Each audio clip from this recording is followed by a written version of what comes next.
I think I'm the chair. Well, by golly, you want Mr. to send us live? Thank you. Representative, go ahead. You Sure. take the reins if you want to. Mr. Chairman, we're here on the Joint Conference Committee for House Bill 92 to see if we can iron out the differences between the two sides. Briefly, the House passed the bill without amendment, and then the Senate had two amendments, the Standing Committee amendment, which simply added one word before the word child. It added the word unemancipated, which I think is a great idea. I think we should adopt. And then on the second reading amendment number 1 from the Senate to House Bill 92, the Senate in that amendment did two separate things. First, it deleted the reference to the courts. And then the second thing that amendment did was to add a private right of action. And so from my point of view, just to make this quick, I think that it makes sense for the House to recede to the Senate position with respect to the courts. That is, we would delete the language that appears on page 2 at the top of the bill saying that it includes all courts of the state. So I think it makes sense to come that far to the Senate's position. With respect to the private right of action, however, our side is pretty nervous about having a system where parents can not only sue the school district for injunctive relief, but they, under this amendment, could also ask for money damages. And so for that reason, frankly, I just don't think it would pass on our side. So our proposal is that we take the Senate position on their Standing Committee amendment, and then essentially half of the second reading amendment, but delete the private right of action. That's where we are. So, Mr. Chairman, then just to be clear, delete the D paragraph. That's literally what you're suggesting. Yeah, go ahead, Mr. Chairman. Mr. Chairman, Senator Rothfuss, that's correct. You delete the D paragraph, but you would also delete the change to the immunity statute, because in the Senate second reading amendment number 1, it added a section that would add Wyoming Statute 14-2-206 to the list of exceptions to immunity. So we'd be deleting that as well, and then making conforming changes, Gotcha. if any, necessary. Thank you, that's helpful.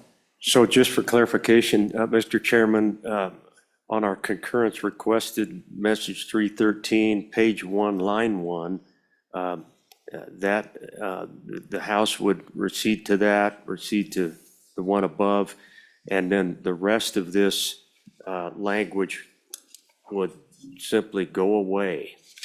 Am I reading that correctly? Yes. Is that Mr. Chairman, yes, with the difference that on page 2 of message number 313, about 3 lines down from the top where it says page 2, lines 1 through 6, delete entirely, we would accept that, because that's what deletes out that provision about the courts.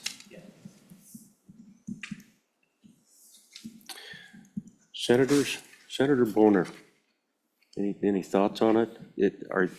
You think that might work? Yeah, I think that makes sense, and this bill is an improvement to the status quo, even though maybe won't go quite as far as some folks want. I think that it's still a worthwhile piece of legislation, and it's more important that we get across the finish line than have that provision in there.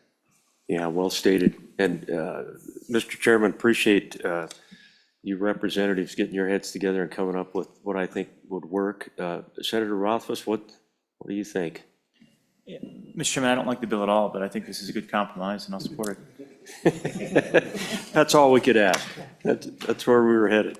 How about representatives, anything that you guys want to throw in?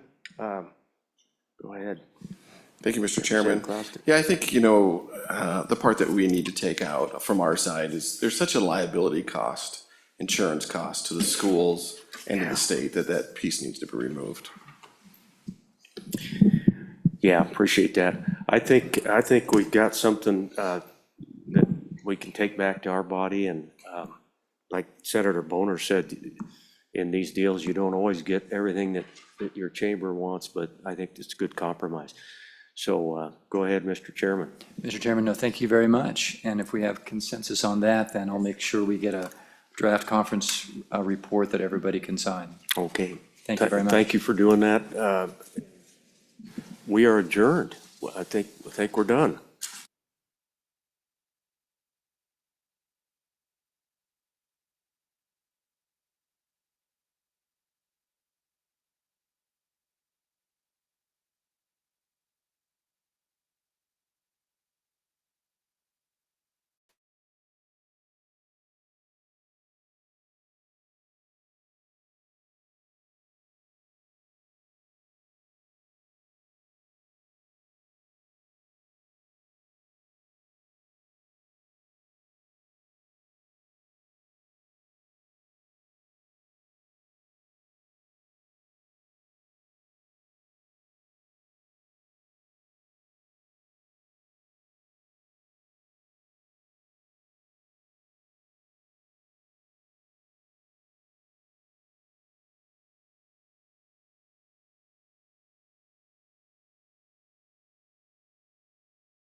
All right, well, we're going to go ahead and call this one to order. Pierre, we're good to go.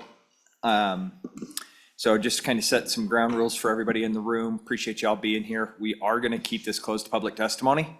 We are going to work the bill up here on the dais. We've got, basically a handful of amendments to work through on both sides.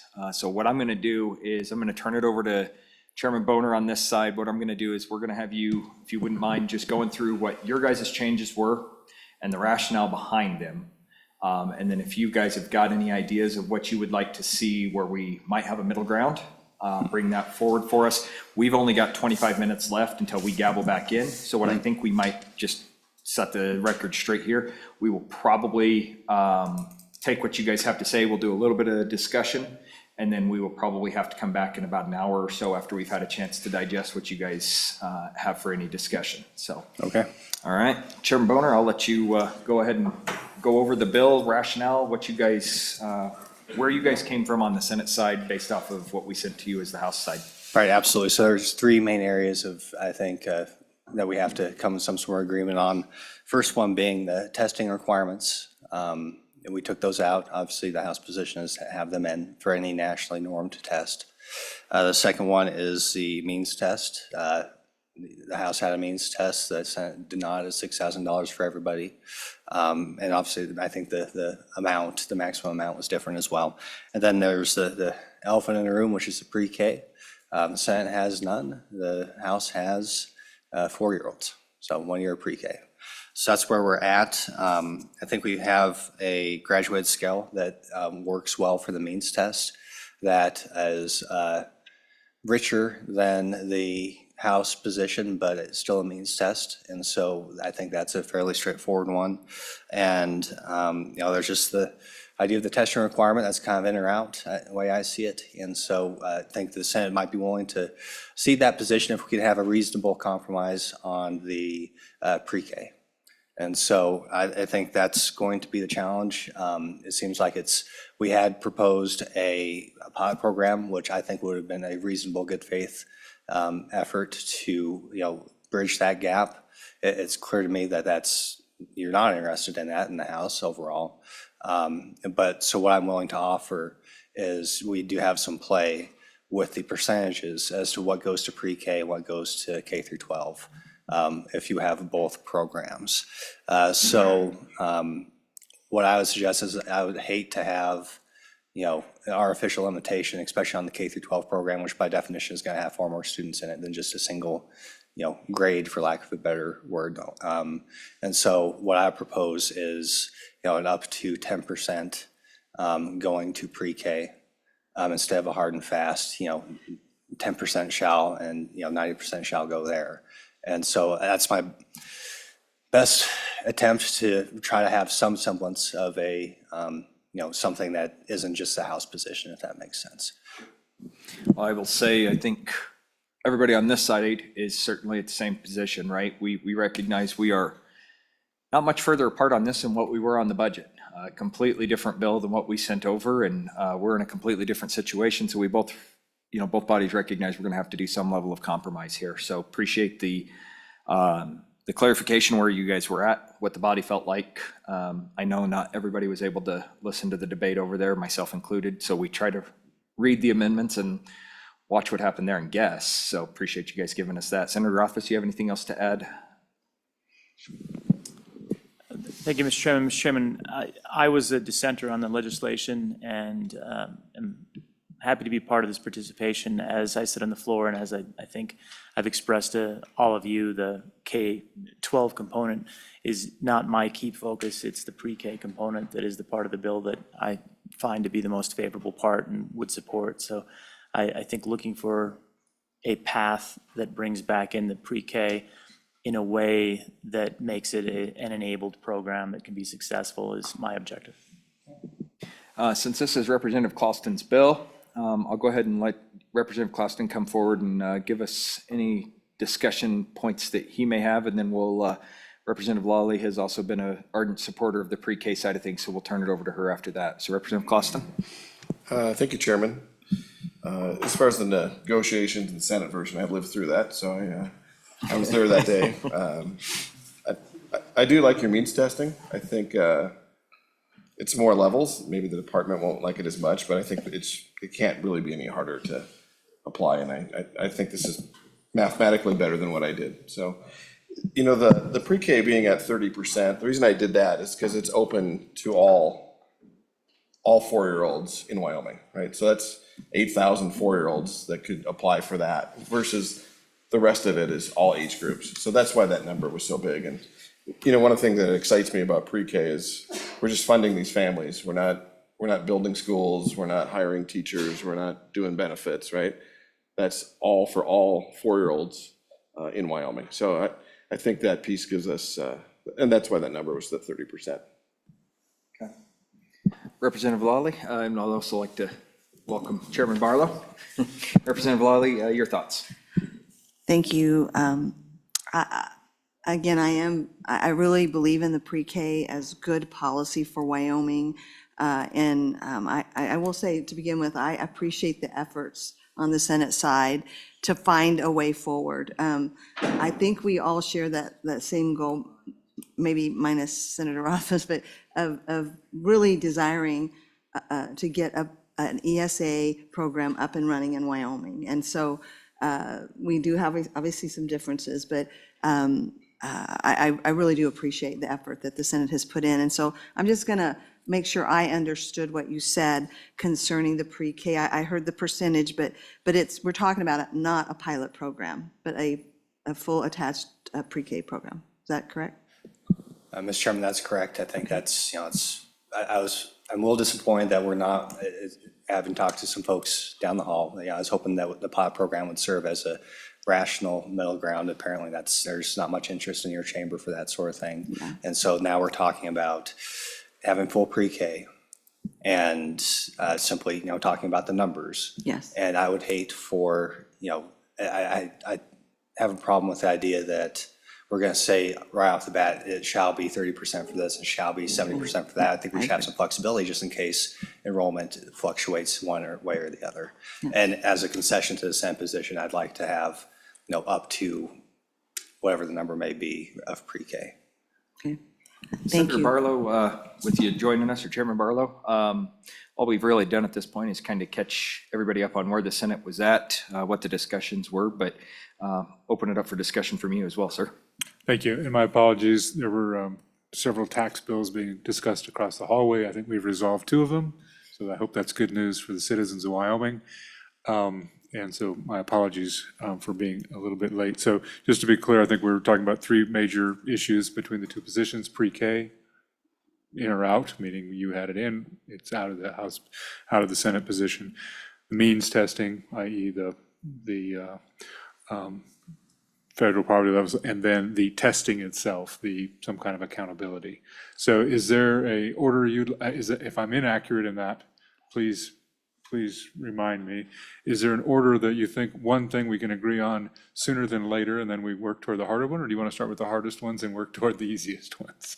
Well, Mr. Chairman, because I didn't get to hear all the comments, so. certainly, and you only missed just a few seconds of them. Really what we did was just get the breakdown. So I think, at least from the House's position, we are certainly on the side of pre-K is that there's not much wiggle room on that, right? That's pretty much been the discussion, and that was the compromise on the bill to begin with. As the committee bill ran through its course, and then as Representative Clauston brought it through the House position, there was attempts after attempt to adjust it, and the House stood firm on that, and that's the bill that we sent over. I would say the other piece of it that boils down to it is my fear of constitutionality of not having some level of a means test. So what you guys have provided us for a means test, and just for the audience's understanding, there has been a proposal for a couple of steps, and I can read through those and what the levels would be, just so everybody kind of has an understanding. So it's percentage of the federal poverty level, and it starts at less than 150,000, or 150% of the federal poverty level is $6,000 for the ESA. From 151 to 200 would be 4,800. From 201 to 250 would be 3,600. From 251 to 300 would be 3,000. From 301 to 350 would be 2,400. From 351 to 400 would be 1,800. From 401 to 450 would be 1,200. And from 451 to 500 would be 600. And just so everybody was aware, there's two different changes in that. First and foremost is the highest amount. That's going to be from the 5,000 that left the house to the 6,000. So the maximum amount that comes into this bill now is raised. And then we also expand the eligibility from 400% to 500% at the bottom range. So that's the means test that's been proposed and what we will be discussing up here. Chairman? So, thank you. So you talked about pre-K being probably the biggest, the most important thing to the House based on the discussion you had. You want to start with that, or do we want to go to the means testing? If we're going to do that, I'd like to give Senator Boner the chance to compare, contrast. So I think we just do one at a time, if that's okay. Absolutely. Because I think there's three different Let's issues. go ahead and just tackle that means test since we just went over that. Chairman Boner, you're the one that came up with this. What your rationale on that, I think, was very, very Right. prudent, so. Actually, there's private schools that currently award scholarships based off of that information. So it's based off of real world information about what it takes to, help people out who can't necessarily always afford private education. So I hope, Mr. Chairman, we have decent concurrence on that. And there's probably other things we could focus on, but yeah, go ahead. Okay, Representative Lawley? Thank you, Mr. Chairman. Yes, I feel like, again, a good faith effort by the Senate to come up with an approach on the means testing. And I know there's been constitutional concerns, let me say it this way, that the cases of the provision of the Constitution we're talking about that talks of support of the poor, the Supreme Court, there's not a lot of them, but it basically says that's a kind of a vague general term, support of the poor, and we can't really make that determination upon judicial review. So in effect, if there's some effort made to do this kind of means testing, then they in many ways defer to the legislature that we have determined that that's support of the poor in the way it's done. So I think it keeps it constitutional. I think to have taken it all the way out just leaves a strike against the bill that we don't need. And I appreciate the work that was done by the Senate on this. Okay. Thank you. Anybody else on the means test? Senators? My Senate colleagues are conferring on it, about the means testing. Any comment, Senator Office, on the means testing, the proposal before the committee? So it actually addresses some of the concerns that I had on the floor with regard to some cliff function problems. This is a smoother curve and will probably have less of those problems, and it honestly looks pretty good. The only possible concern I have, but I think Representative Lawley addresses that, is we typically in Wyoming only go up to 400% of federal poverty level as where we draw our lines with regard to what we contemplate to be assistance to the poor. But I don't necessarily think it would be questioned. It's just that has been the trend more than the rule. But I'm fine with it.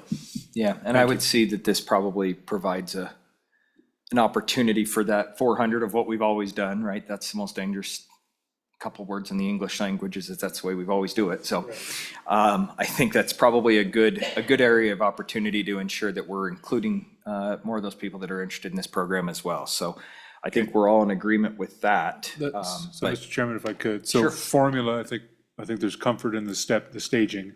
Is there any, I don't know what the fiscal note between $500 and $6,000 and $5,000 with this staging is, and maybe it's a wash, and maybe we don't know. But if I could just ask what the fiscal is this, because this does have a fiscal note as well. Senator Boner? I haven't really done that analysis. I'm not sure if I necessarily have the capability of doing so. And I think there is, frankly, quite a bit of guesswork as to whether 20 million is the right amount, whether, that however we end up splitting, there's going to be some trial and error here. And if we sit around, trying to understand what the exact perfect appropriation is, we'll probably never get the program off the ground. So. Okay, thank you. So, Mr. Chairman, do we want to move on to the next one, or do you want to actually have a motion and then do this? I think what we're going to do, Mr. Chairman, is that's one thing that I did state beforehand, is we've only got about 10 minutes left. So instead of moving any motions, what we'll do is we'll take back what you guys have. Once we have some level of agreement here on the committee, we can take this back, we can chew on it, and then if we can come back probably within an hour, maybe after you guys vote on the budget, schedule up a. That won't be an hour from now, Mr. Chairman. Well, what I'll do is I'll wait to hear from you guys when the next available timeframe would be to meet, and then we can either have a counter proposal or just agree to it, and we can sign the paperwork. Mr. Senator Chairman, Office. let's see where it goes, because I think we'll conclude. Let's just see if we can get there. Okay. So number 2, I would say, Mr. Chairman, on this would probably be the accountability piece, and it sounds like that's tied on the Senate side to the level of pre-K. And so I would say, the House's hardline stance on this is it's going to be pre-K the way we had it leave our House.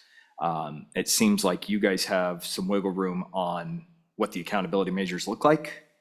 You guys yanked it out completely. And so the discussion was, personal privacy, that kind of stuff, making sure nationally normalized testing. What are you guys' thoughts? Senator Boner, if you have something on this is on the testing. On the Right, so accountability. that was the Senate position, not sure there's no testing. I thought there's a concern that was a means of the government, having a little bit too much influence over something that's supposed to be a choice program. So that's why it got pulled out. It's certainly something that we're willing to negotiate on, but there does need to be a little bit of a negotiation here between the two positions.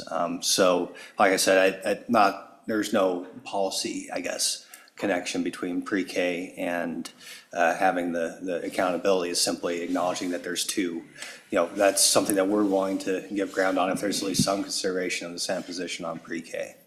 And like I said, I'm just trying to find a reasonable compromise. So to be clear, I think they're within the testing requirement. I'm sorry, I don't have the bill in front of me. I brought all my revenue bills down, or my tax bills, but not that one. Seems like within the text that came from the House, there was a Wyoming test, and then there was other tests recognized. And so maybe that's a discussion to have, is would the House be willing to have one or the other, or obviously, or none is fine, which is the Senate position. Is there a place there we can have a conversation? Representative Closton? So I'll tell you, just from testimony from the other states, they said this was their number one recommendation as we were setting up an ESA in Wyoming, was that we need to have some accountability. The problem is some of these students were not getting the education they wanted or should get, and all of a sudden they're back in our public school system after a couple years. So this is a way of just watching progress, making sure these kids are coming along the way they're supposed to, and that the money's being spent wisely. Now, the original bill said YTOP or a nationally recognized test as approved by the superintendent. And again, that was a recommendation where she could work with some of these other states and they could pick some of these tests that seem to be working well in other places. So I think that's important. It gives her some leeway. It gives the people taking the test some leeway. I've heard from some of our private schools, they're going to be using the YTOP, or they're already using the YTOP. So that information's there. But I think it's important that we give some leeway to the superintendent and to these families. Okay, Representative Lawley? Thank you, Mr. Chairman. I believe at the beginning you mentioned kind of you ceded that position on nationally normed testing as an option. Am I correct, Senator Boner? Senator Boner? Yeah, Mr. Chairman, that was the idea that, we have, I think we're in agreement on the graduated means test, but there's two remaining ones, and simply, as a result, we need to, work together a little bit. And we're willing to, cede to the House's position as it came out, if we have a little bit of consideration on how the pre-K looks. So I don't see how it's reasonable to, cede to the House position on both completely, recognizing that we're willing to, have a pre-K program, but we might have to deal with the funding a little bit differently, or those funding percentages. Senator Rothfuss, anything on the testing? I know you're. No, fine. Okay, all right. So maybe we've got two things out of the way. So pre-K, as you know, the Senate position, the current Senate position is it's not in the bill. That's right. Correct. There was a discussion about having a pilot program. It's 5 years, if I recall correctly. And then having an automatic rollover into, if you were eligible for pre-K, you're automatically eligible to roll into K-12 or K program. It was not successful on the Senate floor. So maybe I'll give to Senator Boner. We know they have it built in, it's baked in. What options do you see from the committee? Sure. Additional options as it relates to pre-K would be what Senator Barlow pointed out is, having an automatic preference for pre-K students to continue with the program as they roll into kindergarten. I think there could be some additional clarification on the definition of pre-K to make sure it's non-public schools, just for clarification there. I think that doesn't change anything materially, but it helps better communicate and assuage some of the concerns I've heard out there. And then another one would be have some sort of, for lack of a better word, a non-severability clause. So if one program goes away, the other one goes away as well. And that speaks to the concern that, say the courts do throw out the K through 12 program, then we're left with pre-K. And, the folks who, didn't want pre-K at all felt like they got a raw deal. And so those are three additional provisions I hope the House considers. So, yes, please, Senator Office. So on those provisions, this is Joint Conference 1, and those are not probably within the scope of the amendments that we have before us, trying to get between the two positions. Basically any of those three, I would say, would be new ideas, even though they're ideas that have been discussed. I think they're JCC2 ideas. I do think that working within the percentage, for example, is clearly within the realm, and a lot of what we're talking about is clearly within the realm, but I would suggest that those would probably require going to JCC2. I tend to agree with Okay, that. thank you. Yep. Representative Lally, did you have something? No, okay. So within the two positions, and I appreciate you pointing that out, within the two positions, is there anything that you can offer to the Senate position of 0 that gets some of the Senate, including what we've already talked about, the means testing, et cetera, that gets us the Senate position more comfortable? Yeah, based off of Senator Office's statements, I mean, I actually do think that we're fairly hamstringed on where we're at inside of the all or nothing. It's not, we can be between, but doing any level of a timeframe extension or anything like that, we didn't have that in this, and it was ripped out. So we were kind of confined to that one piece of paper of amendments that came through on the Senate side. So, Mr. Chairman? Please. yes, Senator. So on that principle, it's been taken that between the two positions, anything from 0 to 30%, for example, is going to be taken as between the positions. There is flexibility outside of the language that we have before us, but it needs to pass the reasonableness standard of these are between the two positions. Correct. So, for example, and I think it's probably reasonable going from 30% to 25% to give something to the Senate, that might be a reasonable position. The concept that Senator Boner discussed about if funds are unexpended, that those funds could be expended for the K-12 portion. So 25% for pre-K as an example, and any of those funds that are unexpended could be used for the other, and vice versa. Reciprocity could be in order. Things like that, I think, are clearly between the two positions, but new concepts would be outside. Certainly don't think that we're, I think we'd need to probably go back and have a pretty good discussion, but I would defer to the bill sponsor on this one of the 30%, where you land on the 30% that we're currently at on the House side.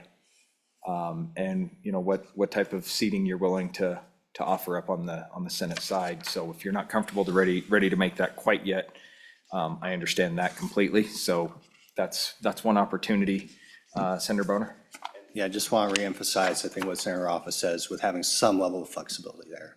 That's absolutely critical, yeah. And so I think that could be a really good way of bridging this gap. And so I just ask you to seriously consider that. Yeah, and I do think the up to language is probably, again, we're looking for compromise, right? We want the same thing you guys do. One thing that before we get too far away from here, one thing that I do want to ensure is the accountability side of things. As we're looking at this, is the Senate side has a may preference. And they may take one of these two. The House position was a shall. Are you guys clear with seating back to the House position on that side? That's for the third time, yes, Mr. I Chairman. just want to make sure that we're 100% on the may versus shall, so, okay. So, Okay. okay, so let's just go a little further with the pre-K. I think we've talked about percentages. We've talked about, you have a program, we don't. What if we have a pre-K and couple, 5 years, we won't call it a pilot project, we'll call it 5 years, unless it's further action by the legislature. That is between the two positions, because yours would be further based on appropriation.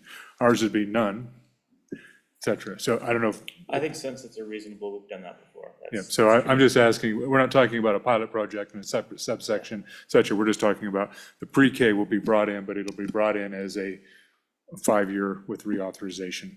I think And I think that's I think that's what the good Senate Education Chairman wanted when he brought that, so. certainly Mr. Chairman. recognize that. And then what I would say, the only thing that scares the House on that is the level of potential inaction on the legislative body, right? You get something up and started, and then we choose to take something away. So I think that's the slight trepidation from our side. But both my counterparts here. Yes, Representative Lawley, and then we'll go to Closton.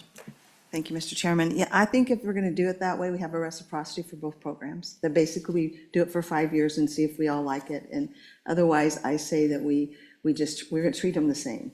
So if we want to do a 5-year, let's do a 5-year on the K through 12 as well. And so I would prefer that we I don't feel it's fair to parents who are planning ahead to have to wonder on that piece.